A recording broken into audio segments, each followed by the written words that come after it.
Are you wondering why your CV has not been selected for interview? Why have you been rejected post-interview and what did you do wrong?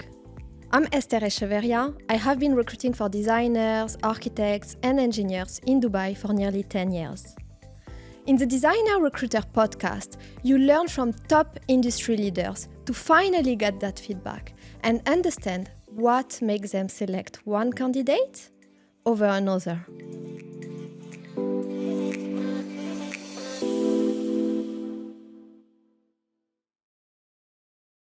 Our next guest received the prestigious Design Principal of the Year award. AK Saadi's innovative design strategies and sustainable approach have garnered global recognition. AK is now the Regional Director of Architecture at the global consultancy Jacobs, where he spearheads high-profile projects across the GCC. This has solidified his reputation as an architectural luminary at the forefront of industry transformation. AK, welcome to the show. To start with, could you please share some of the key pivotal moments in your career? Okay. Well, first of all, thank you very much for inviting me here. It's always a pleasure. Key pivotal moments in my career. I think my career was shaped by crisis. I've been in 3 different markets. I worked at the start in the UK, then I moved to China, Hong Kong, and then moved to the Middle East. And the reason for moving around was related to crisis, basically. The 2008 crisis was a shock because it was at the start of my career and I didn't even realize there is financial crisis back then. And it did hit the UK very hard. I know here the UAE it was short, and I think 2009, 2010 started, changing. But back in the UK, it was, for 5 years, it was really tough and miserable. It was getting worse. So I decided to go somewhere else and look outside. And same thing in China. After 4 years there, 2015, there were a clampdown from the government on the corrupt individuals and the government. There's a lot of gambling in Macau. Macau is like Las Vegas of the East. And that did affect a lot of work in Hong Kong because we were working on a lot of hotels and entertainment facilities in Macau. And then I decided to move again, which is to the UAE, touch wood. And I think it's a good thing that happened when I look back. I don't see it as a negative event. It was positive, actually. Because when things like that happened and push you, let's say, to the brink and outside your comfort zone, you stop looking down and you look up and you reevaluate. Where's your career going and what are you doing and all of that, and is this for me or not, which is usually when you are very, very busy, you don't have time to think about that stuff. So in a way I feel it did help me become who I am today, just trying to be ahead of the curve, if you wanna say, and try and avoid the collapse and go and look for opportunities elsewhere. So that's great to hear, because most of us actually, when a crisis hit, we start kind of feeling worried and stepping back. So it's nice to hear that it was actually helping you. You mentioned you worked in the UK, China, and the GCC now. So can you please highlight what are the main differences in those markets? There are similarities and there are differences. So working in the UK, you get to do things properly and you have enough time, let's say, to work on a project. The problem there is it's too slow. The local authorities and the process itself is very slow. And there are too many stakeholders. Here you have the client and you probably have the authority and that's it. Where in the UK you have the people as well. So I'll give you an example. I joined a company in 2006 and they had a project which is in a small town. And on the site happens to have this old 100-year-old wall. And of course, they wanted to preserve it. So when I left the company 6 years later, the project is still in planning and waiting on local authorities' approval. The thing is, we did so many options over the years, and the council couldn't reach a decision because they didn't want to be liable to the public for a wrong decision. And what they do in the UK, they put it for public consultation, and it goes for a year. And you have to be there every Friday, let's say, one from the consultant, client, etc., to answer the public questions. And there will be feedback. After that, after a year, the council didn't reach a conclusion. So they put it back to design. So it's very slow. Now, in China, what shocked me was the speed, which is similar to what we have here. But the difference between the GCC and the Chinese market is here it's all expats. And for us as a career, as an architect, you get exposure to both, let's say, the creative side, the front end, and you get to follow the project till construction. Where in China is different. So expats are only allowed to do the visioning or the creative side, and the construction side and the technical side is done by Chinese. This is to protect the local labor market. So when I worked there for over 4 years, I found that I'm only doing concept, and this is gonna basically destroy my career moving forward. I start actually to even forget how to use AutoCAD and all that. So the move here to the UAE was actually good. It pulled me back, and so that's the difference in terms of career for architect, let's say. So here you are able to do from A to Z, yeah, again? I think this the local market here and the way we work here, I think it's the closest to the UK market, but the difference is the speed.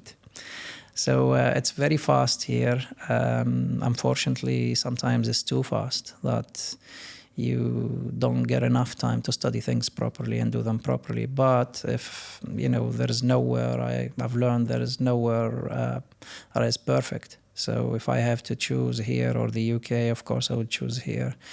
It's a challenge, you have to deal with it rather than, spend 6 years, for example, and you don't see the project, through.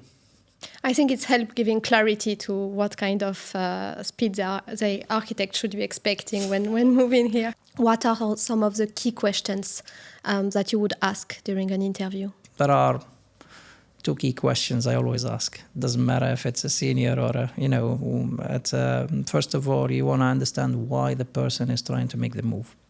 So why you're leaving. Some people have financial reasons, some people have career, let's say, motivation. Everybody's different. So if it's a financial one, it's usually a negative one for me, because somebody else can give you more money and you change your mind, or you can join 3 months, you get another offer and you leave. So if it's money motivation, then it's not for the long, it's a temp hire, I would call it. The other question is, what is the candidate looking for in his next move, let's say? What's his aspiration, or what is her ambitions, what she's trying to achieve and the next move. And that actually can give you a window into what the candidate is looking for, and then you will assess whether it's will fit, blend into the team or not, and this person can grow or. So these are the 2 questions I always ask anyway. It seems that the new generation, they jumped around quite a bit, and you mentioned that it's very important for you that they have the right reason for moving. Yeah. So is it a red flag for you? The new generation, I think the market has changed a lot over the last year. It's a very hot market. The reason is, of course, Saudi, there's a lot of work there, and local consultants are struggling to deliver. So there is urge. They all did bid during Corona and all that. Suddenly a lot of work came in and you're not ready. So everybody started scrambling basically to get staff. And that's what happened. Suddenly the staff are in demand. High demand, actually. You're getting calls from all different directions, offers, and sometimes it's just come and work for us, and you don't need an interview. And so I think that created a bit of havoc and a bit of confusion, especially for the candidates in the market. We've seen people joining us and after 3 months leave and go somewhere else, and it's not for them, or, because to be honest, it was not the right reason for people to move. It was just a lot of money, basically. And then suddenly they realize, okay, I moved to this job. I'm going to get paid a lot of money, but actually I cannot deliver. That's not for me. Too much stress and all that. I have to leave. We call it actually a candidate market, where nowadays a candidate will have many interviews, many offers in 1 week, and they will just play the money game, as you say, and it's not sustainable even for them. So we kind of warning them as well that they should think about the long run as well. In terms of software, what are the key software that an architect should have nowadays in their CV, and if they are not using it, what should they learn? I mean, this is something that keeps evolving, and you always need to be ahead of the, you always need to be up to date and ahead of the curve. So if you heard about it, you already missed it. So you need to be always exploring and sharpen your tools. Basically, this is what I would tell the new generation. Everybody uses Revit, so we are Revit based. And most of our candidates, they must use Revit. Again, this is probably changing in the future.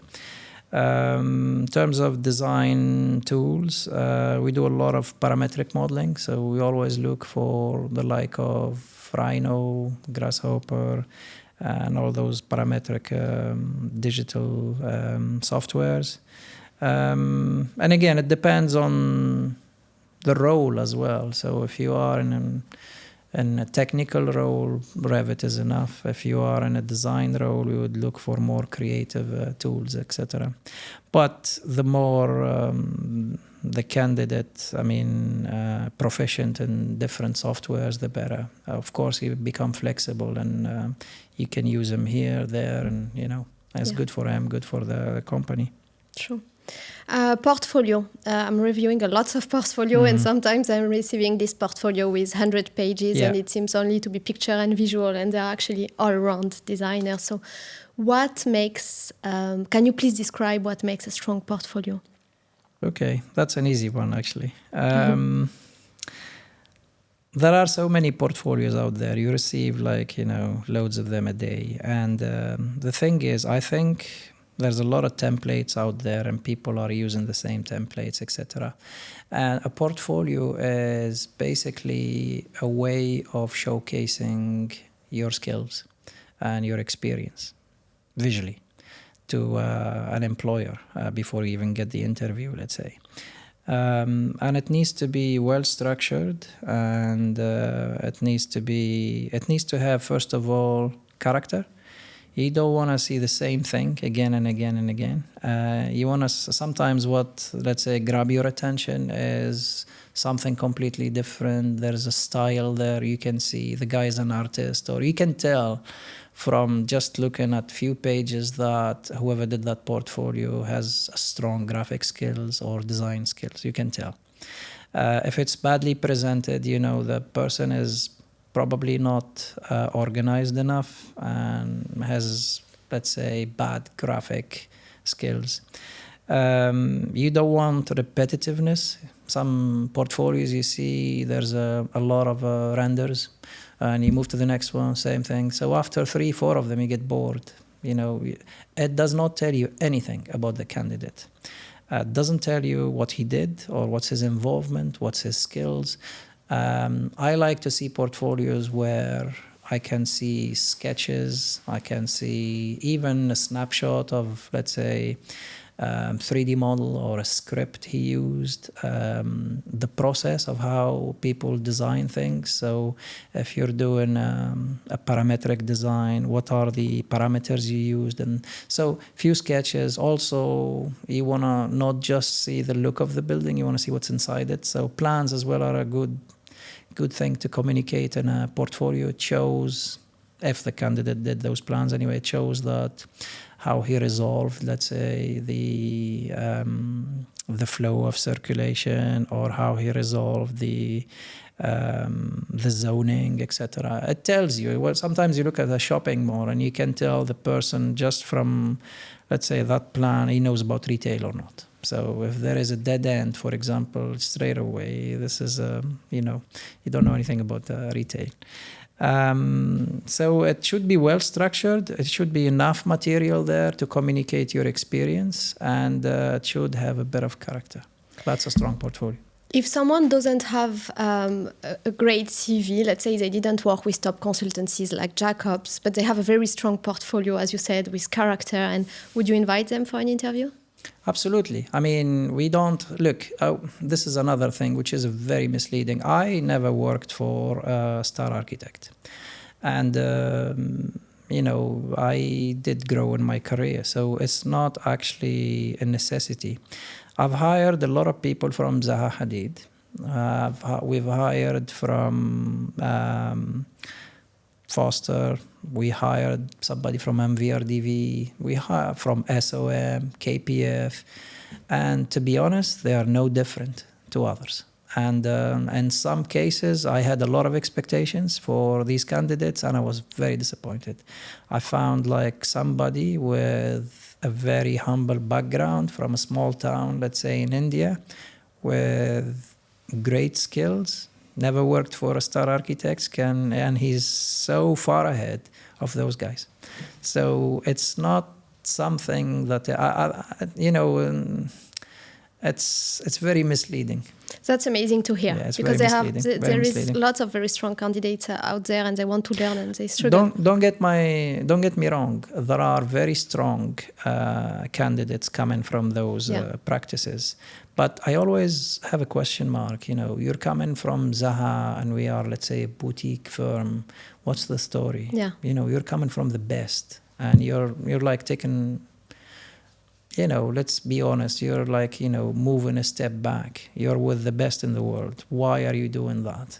So it rings, there's a red flag there, but after experience, I can tell.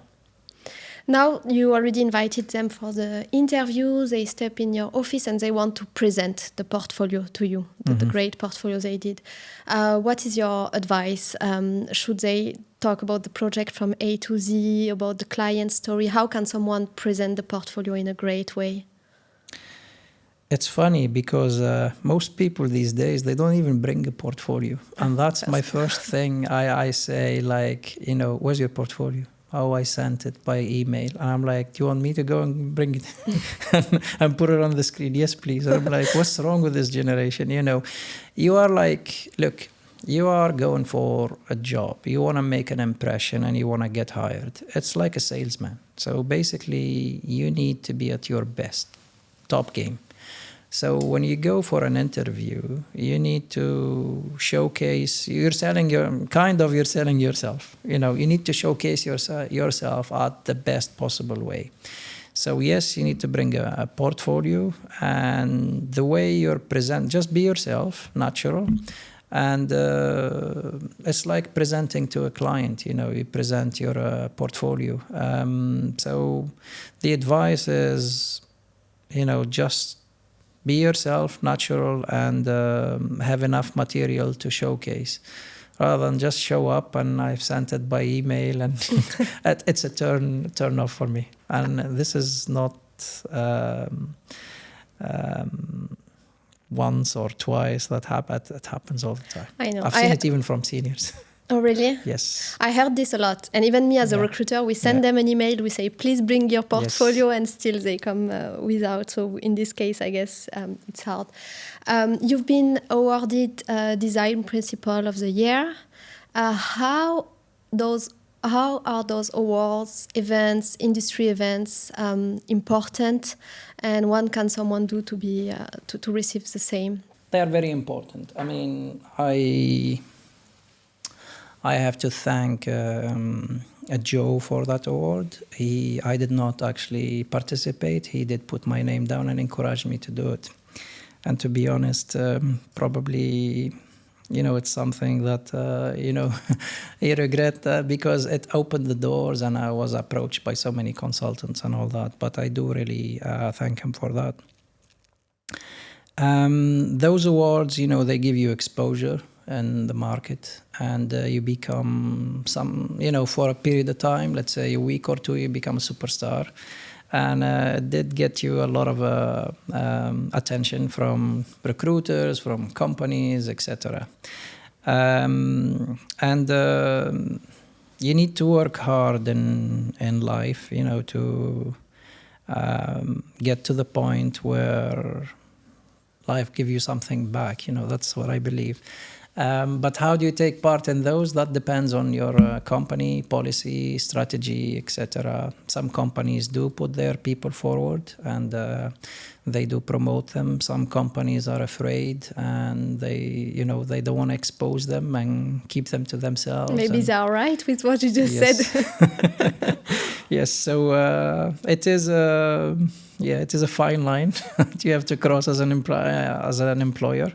I'm doing the same with the team. I mean, I don't mind. I actually encourage them to share what they are doing, and even online to share what they are doing in the office. And we encourage them to go and speak and do events, etc. Which is that's the only way for them to grow and feel appreciated. And if it happens, they get snapped by recruiters and all that, then that's life. Frustrating, but I guess you can also... You cannot stop it. No, of course. But I guess you can also have some actionable tools to make sure you retain your employees. So how do you ensure your people can grow within your team? Yeah. I mean, the biggest thing for employees is to feel appreciated and included. Once they feel they are segregated or they feel they are their voices are not heard, they basically look outside, and it doesn't matter how much you pay them. They're not happy. I think increasing their salary will only be like papering over it. It's just buying time. But the problem is there. And you need to deal with the root of the problem. So I believe, and this is what we do at Jacobs, is to look after the staff and try and hear them out. Some people want to do things different. You let them experiment with that. Some people want to do, let's say, bidding, learn other things, even though you need them on the project, but still you can sacrifice and give them the opportunity to do, because that's the only way to give them, comfort, and they feel they are part of the business rather than, they are just there, an employee doing a job. So promoting the employees, rewarding them, acknowledging what they do, and basically help them achieve what they want to, let's say, do in their career. We do have different tools and mechanisms in Jacobs. For career growth, we do have... I think that's your next question. No, it's fine. Yes, that's what I was looking. But that's really good. Right. And that helped me also reply Yes. what kind of manager are you? Because it really shows that you want to take care of your team. Yeah, for career growth, we have a unique platform to Jacobs called E3. It's basically... let me remember it and get it correct. It's engage, elevate. I can't remember the third one. But anyway, so it's a platform that is accessible to all employees. And there is a lot of educational material. So all LinkedIn learning is there, free for the staff. There are paid courses that your manager will have to approve, but we always encourage people to get any type of training, whether it's management, whether it's software or you name it, or a new tool, etc. And we do always, which I always encourage the line managers to do, is talk to the team, evaluate if somebody needs to be, let's say, promoted or, So we have different reviews during the year, informal, but we have a formal one, like a yearly review and must happen, which is happening in September. And that's where, the employee get to discuss his career, what he wants to do, etc., and reflect on what he did or she did during the year, and basically have a plan for the following year. So at least, everything is discussed and there is a plan, rather than, Yeah, I think that's great, because people need to grow. I feel if you yeah. don't grow, that's where you're not happy. I think key for happiness is to look forward and keep growing in the same company. Otherwise, you have the risk again to be Yes. looking out there. Now, in your industry, it seems that you have lots of deadlines, back-to-back deadlines, demanding work. Clients also are very demanding. How do you ensure that you and your employees have a stable or good work-life balance, even if it seems that work-life balance is not a concept anymore? Look, it's a very difficult situation, but there's a give and take. So we have on many occasions staff working very late, sometimes weekends and all that. What we do in Jacobs, we give time in lieu. So if you work, let's say, a day during the weekend, we give you next week, you take a day off. But that's one way of dealing with it. You can't do that all the time, because sometimes there's a lot of work and you can't. We do sacrifice sometimes. So somebody wants to go on leave, holiday, 1 week, 2 weeks, during, let's say, a submission or something. So we approach those on case by case. So sometimes they worked very hard, and just let them go and relax. They will appreciate it, and we will suffer a little, but we can shuffle around and do that. So you do that for them, and they appreciate it. Sometimes we negotiate with the client to push the deadline if possible. Unfortunately, the Saudi clients, there are contracts, there's penalties, all that. It's really difficult to push deadlines. And again, it's related to payment, blah, blah, blah. It's complicated. So that's, but in some other cases where we have, let's say, not an easy client, but a more understandable client who can do that, who can have the power to push deadlines. We do that all the time. So we try and give them enough time, more time.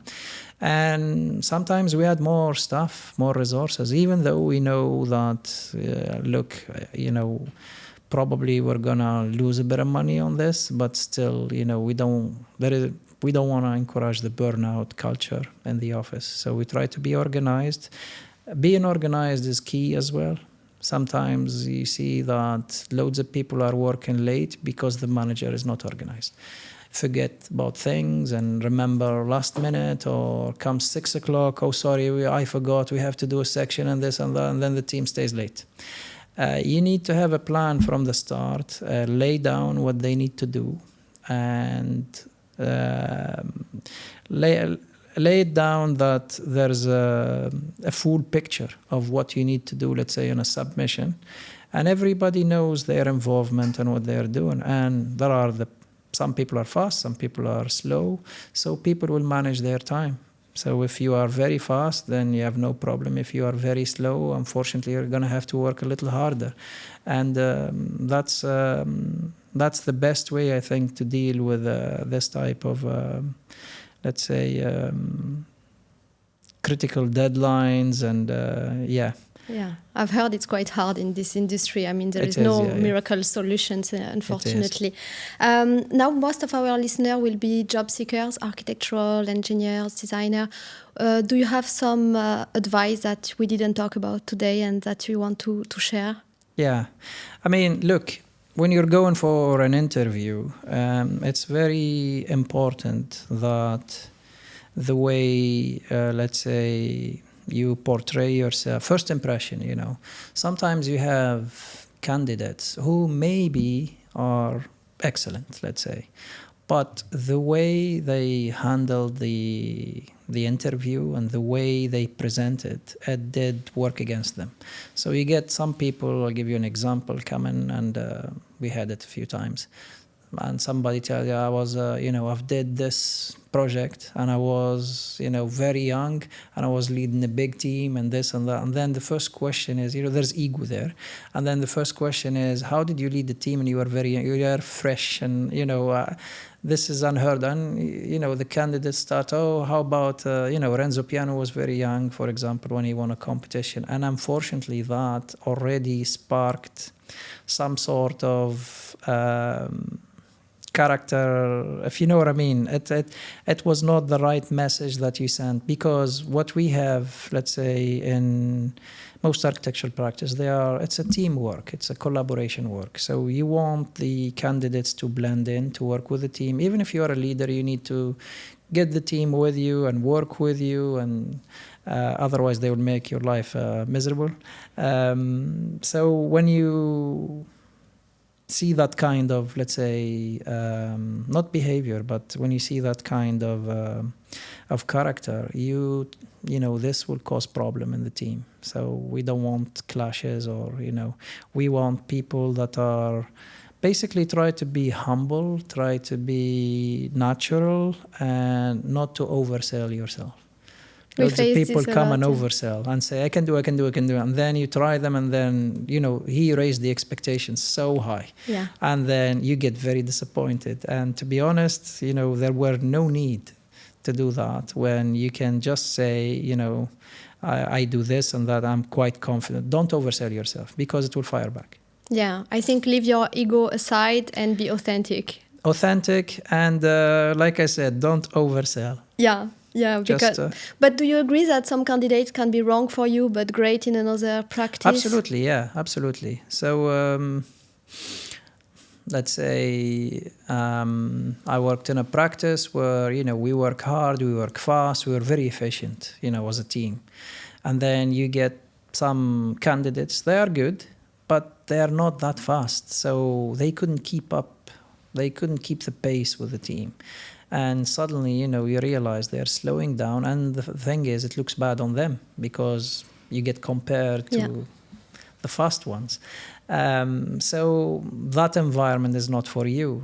As a candidate, you would be better suitable for maybe another office where probably there's bigger teams, where there is not much pressure on, let's say, a particular individual. Or maybe in a much smaller office where work is, let's say, you get a project and you get to spend enough time on it. And so it depends. But I agree. Some people are not suitable. And also environment as well. And that's one of the key things we try to find out in an interview is, would this person fit in the environment and the culture of the practice? Some practices are all about, let's say, competitiveness, and some practices are all about inclusiveness and all that. So you try and gauge whether, he fits in this. So it's good that candidates should do a lot of homework and, research what the company is about and what are their beliefs and etc. So it's nice to hear. So for them, a door that is closing is not, we shouldn't take rejection badly. It's maybe for them to be redirected in the Absolutely right not. practice. I'll give you an example. I went to 10 Design in Hong Kong. I had 2 interviews with them. And I wanted so bad to work with them. Yeah, great name. And I remember Barry was one of the partners. He told me, okay, I can see renders, I can see this and that, but I'm not seeing sketches. I don't see sketches in your portfolio. He says, we want people that sketch. We have a lot of designers that can draw whatever forms you want, but we don't have people that can, hand take sketch, yeah. not hand sketch, but people who can sketch for them how the project work, etc., and all that.